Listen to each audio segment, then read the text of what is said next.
raha tokony nesorina androany ireo mpivarotra teo amin'ny komy amin'ny 17 hektara na emitra amin'ny andro tsy mbola voafaritra izany mangataka ny anomezan'ny semady ny taratasy manafofo fa azy marina ny tany ireo mpivarotra vao hiala eo.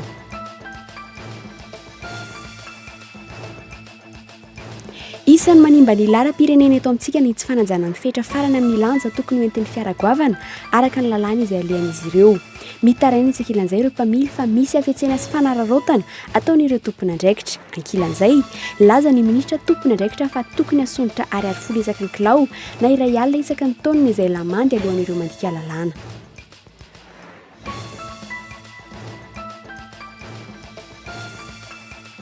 Farany arahinao atao anatin'ny fampalam-bao ireo vaovao politika nisongadina tamin'ny herinandro iny teo amin'ny valim-pifidiana vonjimaika tamin'ireo distrika 4 ary ny rarahan'ny solombam-bahoaka izay tokony hanao fanambaram-pananana.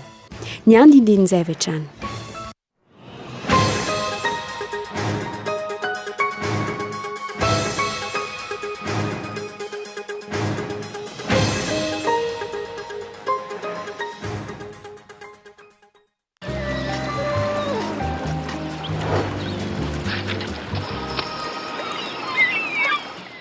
IEF ASEM, Institut d'enseignement et de formation ASEM, fraternité, discipline, avenir. Misokatra ny taom-pianarana 2025 ho an'ny klasy 6e, 5e, 4e, 3e, seconde, première L, première S, terminale A, C, D. Ny fidirana dia ny alatsinainy fahinana ny volana octobre. IEF, c'est mieux. IEF, c'est sérieux. IEF ASEM, Andravoangy, téléphone 22 320 00. Till I come.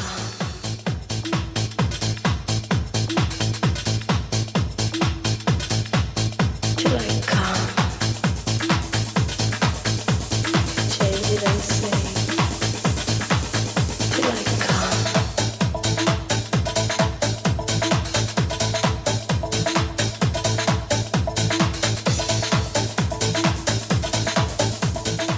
Luxor, le plaisir du confort.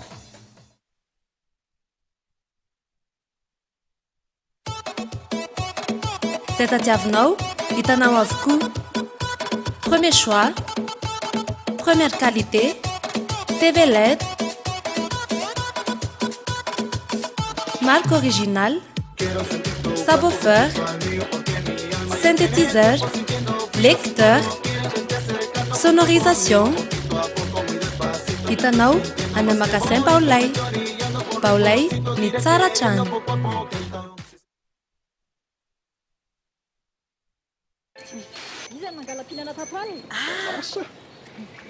Ahona zay? Koly TV jerenao io? Iaia? Ako zany nany Antananarivo ihany ange io mandeha. Ka efa izy io. Ma TV plus viva ko. Ary zany sary zany ena tao tena qualité Numerika. Taloha TV ihany hitanao tao. Fa amizao efa miampy ireo télé gasy efatra hafa koa. Ao amin'ny canal 7 ihany afaka jerevanao naiza. Afaka jerena naiza to Madagascar zany io. Naiza. Aiza. 5 chaînes malgaches sont maintenant disponibles dans tout Madagascar. Alors rendez-vous dans les boutiques et distributeurs agréés Canal+. Canal Sat, regarde en mieux. Vaovao oloko, vaovao oloko. Folo taona ny aretana, folo taona namafazana, folo taona nandresena, ary folo taona nandehanana niaraka tamin'i Jesosy. Mafaly ny trano fivavahana vaovao ny oloko ny manasantsika hiara isotra an'Andriamanitra sy idera azy noho ny fahatratrarany ny fahafolo taona. Dia faresiny devoly ndao hiakatra ho any amin'ny fahombiazana. Tsy fotoana ny ranomasontsony zao, tsy fotoana ny fitarainana. Efa nisy niady mba hampandresy anao. Ny sabotsy 10 ny volana septambra ho avy izao amin'ny 7 ora maraina tsy diso etran'ny collision atsonjome. Tsy ho afeniko aminao ny fanalahedin'ny fahombiazana. Hitondra ny tenin'Andriamanitra sy ny vavaka handrodanana ny tendrombohitry ny olana eo anoloanao ny pasteur Hertina Randriarmana. Manana fanantenana fa velona ny Jesosy zay tokoa.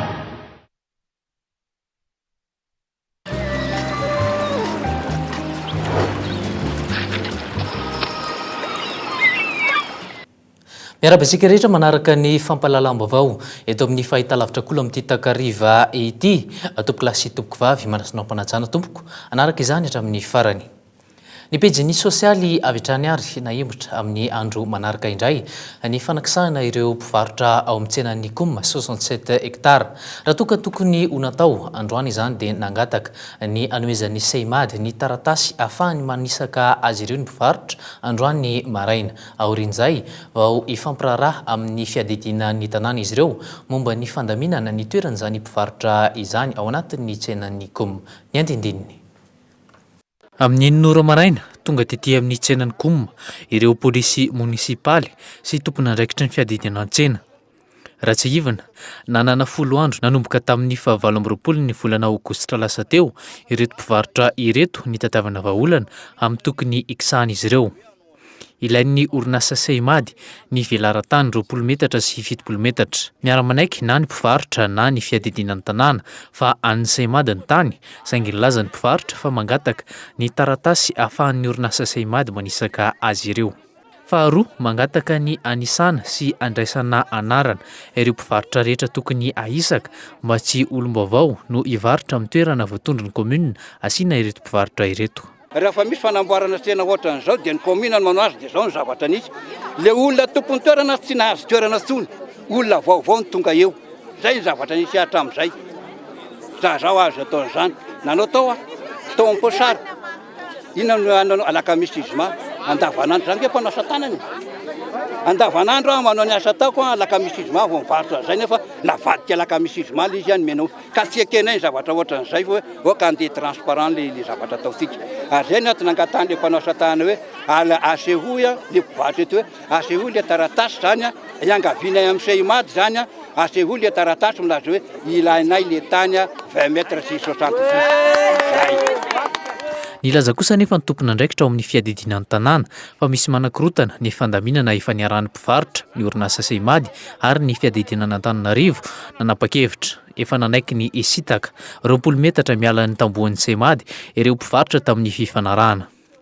Le tany any seimady tanteraka dia zoany no mba miangavo hoe meopahatany ohatr'izao zay ho ampiasainay fa izy tsy nanao didiny besandro hoe alaina iray manontolo ny taninay zay tsy te halala zay mpivarotry ny komuna tsy nanao an'izay izy fa niezaka mifampiraraha ary zay reto dia tompony andraikitra amin'ny komuna ary miaraka mivarotra tanteraka zay hoe inona no fandaminana ho ataontsika fa ilain'ny tompony sombin-tany zay zany le tsy fitovikevitra misy eto.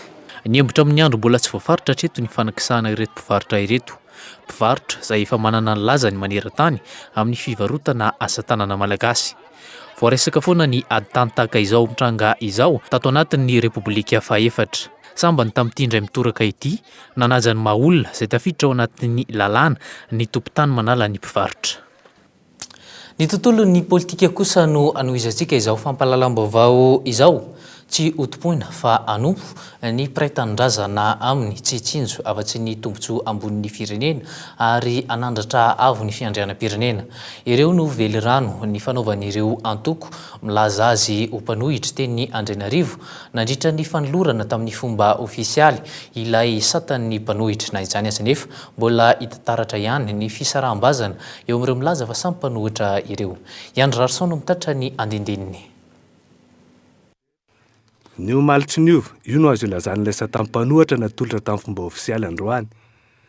Fifandirisen-dahatra ao amin'ny fanaovana politika eto Madagasikara no antony nanaovana ny sata. Asio manomboka izao mivoaka malagasy tsy vaky volo, fa tsy ny fidienana an-dalambe ihany no fanehoana fanoherana. Tsy kera entina amin'ny fahombiazana, hanatsarana izay meloka no ilain'izao vaninandro antsika izao. Io no lazain'ireto milaza azo mpanohitra reto, antony nanaovana ny sata sy nampahafantarana izany tamin'ny fomba ofisialy androany. Ny sata tsy hoe fitiavana anao fa fifandresen-dahatra taminay rehetra zay mieritreritra anao soa ny firenena dia io no amatotra ny fanaovana politika amin'ny hoavy ny manomboka eto. Raha misy teny nomena dia tokony ho hajaina. Tsy ny fidinana an-dalambe no tena zava-dehibe fa ny fiainganana tanteraka tanjona anankiray zay raha nananapaka indrindra moa fa raha navoaka ny vahoaka ianao dia hoe ahoana no hanajana an'izay ahoana no ahafahany vahoaka matoky fa tsy le fanaovana politika hatrizay ty atao tia fa fanaovana politika vaovao. Tsy mitovy anefa ny hevitra ambaran'ireo milaza zo mpanohitra manohy ty sata sy velirano mpanohitra ity. Amin'ny mpanao politika sasany efa ela nisy mifanoherana teto Madagasikara. Tsy voatery tambatra masonina ivorobe sy famatotra vao afaka hanao za amin'ny fanoherana izany. Ny hevitra mitovy sy ny fitiavan-tanindrazana ny fototra tokony haingana. Efa nisy foana ny fanoherana hatramin'izay ahoana moa tsy zakatsika tamin'ny 47 angena nohatra malagasy tsy nisy voatery tsy maintsy hoe ny vorobe na nanosy ny taratasy be lehibe fa dia raha ny fahatadiavako azy na ny razambenay izay nisy nandray anjara amin'izany rehefa vonona ny olona sy nampiseho finiavana sy nampiseho endrika ty tanindrazana dia nitambatra ho azy. Eo zany ny zava-dehibe hoe za zany mieritreritra an'ilay andao anao taratasy anao an'izao ifamatotra raha vao tsy misy ny hevitra mitovy fototra zany io fitiavan-tanindrazana ny finiavana mpandroso ny malagasy ary ny finiavana hanao fitantanana maritra amin'ny tokony ho izy dia tsy mety mihitsy le hoe fiarahana satria raha hiaraka fotsiny hoe hosolona ny mpitondreo dia solona mitovy amin'ireo ihany everiko fa zavatra efa tsy fotoana izany intsony amin'izao fotoana izao. Hatramin'izao mbola tsy fantatra mazava amin'ny fomba hanendrina lao lehibe mpanohitra akantoeran'ny filohalefitra fa efatra ny tsy mazaza na amin'ny alalan'ny didi-pitondrana na ireo samy tokony hafeny fepetrany amin'ny ministerana tany no hanendry ireo filohan'ny mpanohitra. Nietsaka nanontany ny hevitry ny tompona andraikitra an'ivon'ity ministera ity mpanao gazety amin'ny kosa saingy nilaza mbola tsy mananambara izy ireo manoloana izay fanendrinana tsy izay lehibe mpanohitra na dia voasoratra mazava ao anatin'ny lalam-pandrenana azy ny tokony hametrahana izany. Ny tontolon'ny toe-karena kosa indray misy fiantraikany ao amin'ny kitapo-mbolam-panjakana ny tsy fisian'ny olona voahofana momba ny fitantanam-bola raha nambara ny olavitra ny manampahaizana manokana momba ny fitantanam-bola omaly ny fanaraha-maso akaiky ny tolobidy na ny appel d'offre no vahaolana akaiky arozin'izy ireo ialana amin'izany fanodikodiana mbolam-panjakana izany izay miteraka resabe tatoato tanjona moa ny fametrahana fitantanana ao anatin'ny mangarara tanteraka. Gaetao Andretsilavo no mitaritra ny andindininy. Nanomboka ny taona 2024 raha ny loharanom-baovao azo no nahitana tranga fanodikotenam-bola tao amin'ny kitapom-bolam-panjakana. Antony mahatonga izany ny tsy fahampian'ireo mpanara-maso ny fitantanana manamarina ny kaonty. Hatreto ny IGE na ny inspection générale de l'État no misahana ny fanaraha-maso ny volam-panjakana, manamarina ny fampiasana ireo teti-bola natokana ho an'ireo ministera sy ny androm-panjakana ary vondrom-bahoaka hitsinjara-pahefana. Na izany aza miara-miasa amin'ireo antsoina hoe expert comptable izy ireo. Nanamafy ity farany androany fa tsy misy afa-tsy ny fanaraha-maso akaiky ny tolobidy no mampisy ny mangarahara eo amin'izay fitantanana izay.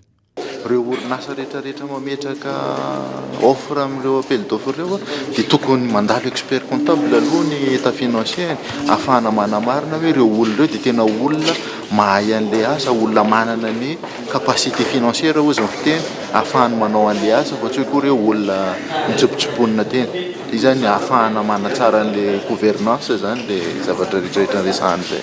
Mbola vitsy anefa ny olona manam-pahaizana manokana momba ny fanaraha-maso ny fitantanam-bola eto amintsika. Manodidina ny 400 izy ireo ankehitriny manerana ny nosy, 20 amin'ireo miasa amin'ny kabinet, 20 monja ny anivony ny fanjakana. Ankilany miankina amin'ny fahaiza-mitantana ny mampahombina antsy ny orinasa mpamokarana iray. Afaka manampy an'ilay orinasa koa.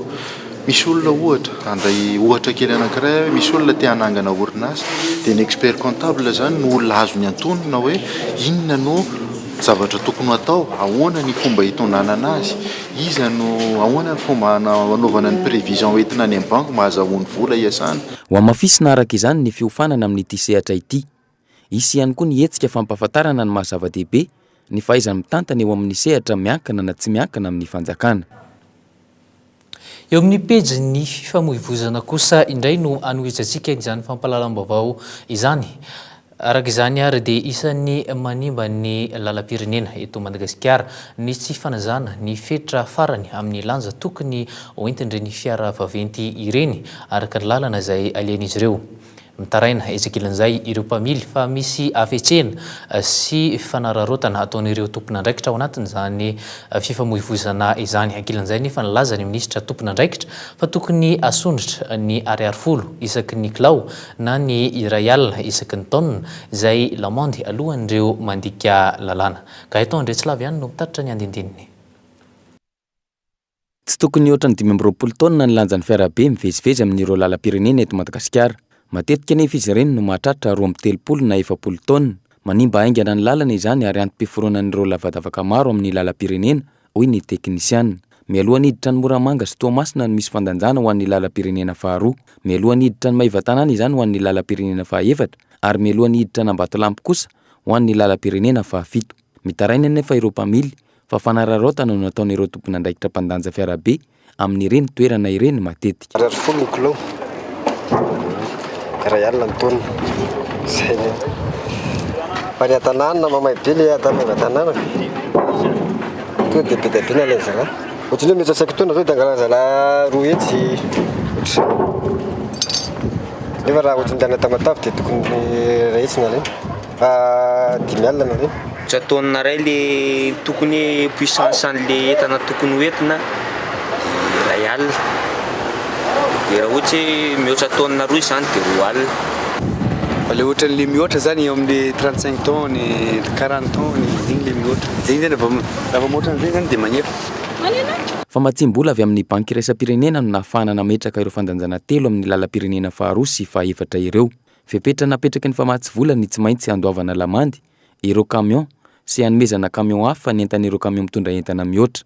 Tanjona amin'ny taona ho avy ny ampiakatra ny lamandy alaina mba ahafahana manamboatra lalana. Efa andalam-panamboaran'ireo lalana efa tena simba ihany koa ny ministera ny asa vaventy amin'izao fotoana izao. Kely dia kely izy io satria ohatra amenan'ny camionneur fotsiny transporteur hoe misy amande fa raha ny tena marina zany tsy izay ny vidiny fa betsaka noho izay satria mantsy somary mitady anao fiantsenany sasany hoe mandoly amande izy dia mandeha isaky mandalo izy zany dia mandoly amande io zany tsy mety io satria tsy zany ny tanjona fa ny tanjona hoe tsy tokony mitondra entana mazefatra ianao fa raha andohana amande dolo ny olona rehetra ampidibola kely ny vola azo amin'io zany zay tokotrany dia ampiasaintsika amin'ny fanamboaran-dalana. Na izany aza, isan'ny mampitaraina ny mpitatitra sy ny mpandeha ihany koa ny tsy fandriam-pahalemana amin'ny lalam-pirenena amin'izao fotoana izao. Vao tsy ela akory, ny trangana fanafiana tany Maivatanana sy lalam-pirenena fa 430 miazo an'ny Morondava. Ireo taksi borosy no tena lasibatra amin'izany. Fa iatsara ny andro manomboka ny herinandro iny ary manodidina ny 12 hatramin'ny 13 degré Celsius ny maripana ivadibadika hatrany anefa ny toetry ny andro tafiditra tanteraka ao anatin'ny vanim-potoana manasara taona isika amin'izao fotoana izao. Mizara roa mazavatsara io vanim-potoana io raha ny fanazavana azo ny fialana tsikelikely amin'ny ririnina izay manomboka ny voalohan'ny volana Septambra hatramin'ny tapan'ny volana Oktobra ary ny fidirana amin'ny vanim-potoana ny fahavaratra izay manomboka ny tapan'ny volana Oktobra hatramin'ny faran'ny volana Novambra. Ny atsika izay nentin'ny anticyclone izay mandalo ao amin'ny faritra atsimo amin'izao fotoana izao no mitondra ilay rivotra be izay manjaka eto Antananarivo efa ho 3 andro izay. Toy izao ny fanampanazavana. Arak'izay hoe manasara taona dia hoe sy mbola verina mangatsikitsika fa tsy tonga dia mafana be ohatran'ny tranga teo dia mangatsika no mariny ny anticyclone nandalo ity. Midika izay fa rehefa lasy io dia verina mafana be indray itsika ka izy io dia efa manomboka miala tsikelikely any amin'ny manomboka volan'ny any fiandohan'ny herinandro eo dia efa manomboka efa miala izy dia efa miverina indray ny mafana dia hiverina mafana be indray zany itsika dia izay le foana le masara taona iainantsika izao zany hoe mivadibadika eo tsika fa tsy tonga dia mafana be. Ny lafin'ny finoana kosa no anoizantsika ny fampahalalam-baovao isan'ny firenena manana fiangonana be indrindra aty Afrika i Madagasikara amin'izao fotoana izao tsy mitsaha-mitombo kosa ny mpampiofana ireo mpitarika ara-panahy samihafa eto Madagasikara. Maro amin'izy ireny no tsekeny ireo fiangonan-dehibe eto Madagasikara. Pino anarivony maro amin'ireo fiangonan-dehibe kosa nefa no voasarika izy ireny ankehitriny. Iray amin'ireny ohatra ny sampam-pianarana Baiboly efa niorina teto Madagasikara tato efa ho 3 taona zao ny Teamwork Bible College izay manofana ho mpitandrina anefa tsy miara-miasa amin'ny FFKM. Tsy antokom-pinoana fa sampam-piofanana ity karazany iray ity. Namoaka mpianatra andian'ny faharoa samihafa izy ireo omaly teto Andrenivohitra izay manana ny fobe-toerany any États-Unis sy misandrahaka maneran-tany. Ny trangataka izao izay mampametra-panontaniana ny mpino maro manoloana ny firoborobony ny fiangonana zandriny ankehitriny. Ireo mpitandrina amin'ny FJKM ohatra mianatra 3 na 5 taona vao mivoaka ho mpitandrina. Eto kosa nefa mahavita 2 taona dia efa antsoina hoe pasteur. Inona no antony sy tanjona ao anatin'izany? Toy izao ny fanampanazavana. sekoly tsy manendaka ny olona mihitsy na avy any fiangonana fa mamerina ny olona any fiangonana manome fahalalana dia mamerina ny olona any fiangonana. Le fiangonana ny aviany indray ny fanekena sy tsy fanekena le diplôma tena miankina amin'ny fiangonana zay ny aviany fa raha ohatra ka anangana fiangonana izy dia afaka manangana somatsara amin'ny alalany diplôma iny. Hoy izy tsika atao hoe sao dia mampiroborobo fotsiny an'ilay fiangonana zandriny dia hoe aho hoe angambany tsy tena mety ho zay fotsiny fa ny zavatra lehibe dia ny firoborobon'ny fanjakan'Andriamanitra. Makasika izay pejin'ny finoana izay hatrany dia mpino miisa 300 no natao batisa omaly nandritra ny fitoam-pivavahana niarahana tamin'ireo mpino adventiste maherin'ny 5 teny amin'ny Garadin Somanandrariny. Sehatra namaranana ny herinandro ny hetsika iray fanantenana ho an'Antananarivo no totsaina tao amin'ny Carleton Anosy. Aloha hevitra nodinihana tamin'izany no hoe nitoeran'ny kristianina amin'ny fampandrosoana ny firenena. Tonga nanome voninahitra izany moa ny ministry ny ati-tany. Toy izao ny fanampanazavana. Vita soamantsara ny hetsika izay natao tao amin'ny hôtely Carleton izay nanasana nireo olobe sy mpanana andraikitra manokana eo amin'ny tany sy ny fanjakana ary eo amin'ny fiarahamonina. Koa ny kristianina zany dia manana andraikitra izy, manao izay vitany izy amin'ny maha olom-pirenena azy amin'ny fampandrosoana ary miaraka amin'izay tsy ataony ankilabao ihany koa ny fiomanana amin'ilay fiainana ho avy dia ny fiainana mandrakizay. Niverina atsy Afrika Atsimo androany ity filoham-piangonana ity rehefa navita ny iraka izay nataony teto Madagasikara. Mitohy hatramin'ny taona 2024 moa ny hetsika iarahan'ireo mpino adventiste momba ny lohahevitra fanantenana ho an'Antananarivo. Taka ny mazatra ary isaky ny alahady taka izao ireo tsy am-baovao nandritra ity herinandro ity no nde hotaterina aminao rehefa alahady valim-pifidianana vonjy-maika ny avy amin'ny senita ny zoma lasa teo teo ihany koa ny fanambaram-pananana izay tokony ataon'ireo solomafi-bahoaka no pejin'ny politika hotaterina aminao tamin'ity herinandro ity. Araovetrany. Nazava ny fandresena ho an'ny antoko malagasy miara-miainga tao amin'ny distrika Anambanja. Nivoaka ho anisan'ny solombavambahoaka tamin'ny isa 7 faingo 7 Soulaimana Mahamodo anampy mivondrona politika miaradia ao amin'ny antenimieram-pirenena. Aoriny ny kandidaty tsy miankina izay notohanan'ny HVM Saotra Catherine izay manana isa 7 faingo 7 isanjato. Fahatelo kosa ny antoko avana izay soloan'ny kandida Mbota Orlinina Amboniteny amin'ny isa 5 faingo 7 isanjato. Ho an'ny distrika Bery-sur-Tsirbina kosa Rakojanak'olona Paul ao amin'ny antoko politika Iaraka Isika manana isa 7 faingo 4 isanjato. Tafiditra roa voalohany hatrany ny kandida Arema Sor Christian manana salanisa 5 faingo 4 isanjato. Tafiditra fahatelo kosa ny kandida Ratsimba Alson izay manana salanisa 7 faingo 5 isanjato. Marovoay izay tsy nanana ny antoko malagasy miara-miainga kandida nandresy tamin'ny salanisa 7 faingo 4 isanjato ny kandida tsy miankina Ravonjatovy Saoby. Faharoa kosa ny kandida Mapar Brunly 7 faingo 4 isanjato. Fahatelo Rakotondrazaka Samuel izay manana salanisa 4 faingo 8 isanjato. Tafiditra telo voalohany hatrany ny antoko malagasy miara-miainga tamin'ity fifidianana ity. Ho an'ny distrika Sainte-Marie zao laharana fahatelo ny kandida Irmance Jean-Claude izay manana salanisa 7 faingo 1 isanjato. Voalohany kosa ny kandida Tsivolagny Maximin eo amin'ny salanisa 7 faingo 7 isanjato. Faharoa kosa ny kandida Yvette Sila ao amin'ny antoko Maman izay manana salanisa 7 faingo 7 isanjato.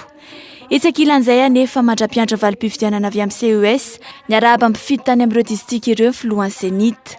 Koa raha misy ny fanolanana amin'ny voka-pifidianana reny dia aoka tsy hitantsika eny an-dalambe hampikorontana ny fiarahamonina izany fa mba hoarahintsika ny fomba hamahana izany mampifanolana efa voatsinjo ny lalàna ao anatin'ny filaminana sy fahatonina. Manomboka izao eto araka izany any amin'ny CES Amboly efa misy ny fitoriana voaray. Mbola tsy namaky an'ilay rikety fa mbola manangona fotsiny aloha izy. mbola tsy nanangona fa ny titre n'ilay objet nafangatana fotsiny hoe annulation quelques bureaux de vote sy disqualification. Mazava noho izany fa kasitrahamponina any amin'ireo distrika ireo ny antoko malagasy miara-miainga ary efa manana toerana eo anivon'ny fiarahamonina any amin'izany distrika efatra izany. Manana 30 andro ny fitsarana manokana amin'ny sahana fifidianana na CES sanomezana valim-pifidianana ofisialy.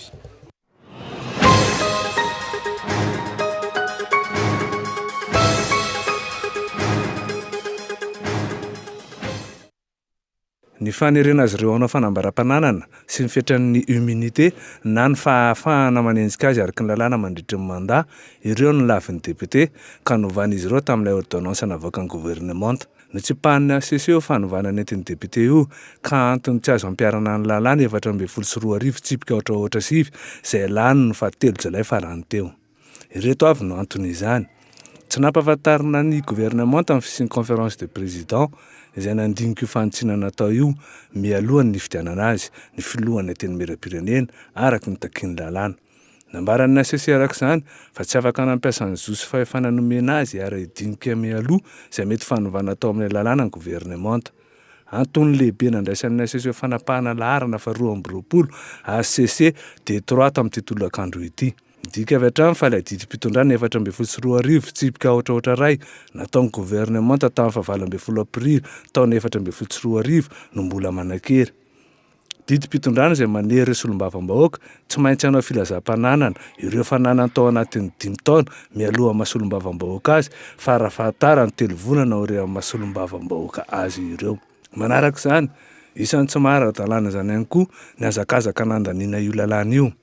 Tsy voaja ny fehim-potoana ara-dalàna 10 andro takiany lalàna ka mahatonga io lalàna io no nanian'ny député io tsy fanaraka amin'ny lalam-panorenana. Inona no vokatra izany? Tsy maintsy manao fanambaram-pananana momba ny fananana 5 taona talohan'ny lalàna solombavam-bahoaka azy ny député nanamafy izany ny Bianco. Ho an'ny Bianco moa dia mipetraka foana zahay eo amin'ny toeran'ny sampandraram-panjakana zay mamporisika ny fanaovana fanambaram-pananana indrindra moa an'ny sokajin'olona ohatran'ny hoe solombavam-bahoaka. Ny antony dia satria izy io zany dia fomba fanao maneran-tany ary fisorohana ny kolikoly izay ataon'ny tompona andraikitra ambony. Ankoatr'izay, azo enjehana ihany koa ny député raha tratra manao heloka ivela amin'ny fotoam-pivoriana aorian'ny alalana avy amin'ny birao maharitra. Mety ho antony ahafahana mandravana ny tena miram-pirenena ve izany satria ny fahefana mpanao lalàna no voalaza eto fa nandika ny lalam-panorenana. Ny azo antoka raha tsy manaraka voalazan'ilay ordonnance 424 tsipika ohatraohatra ray ny député dia mety ho fampiatonana ny séance avy hatrany. Tompoko lahy sy tompoko vavy mifarina treto ny fampahalalam-baovao eto amin'ny fahitalavitra koly tamin'ity takariva ety ankasitrahana anao nanaraka izany hatramin'ny farany. Veloma tompoko.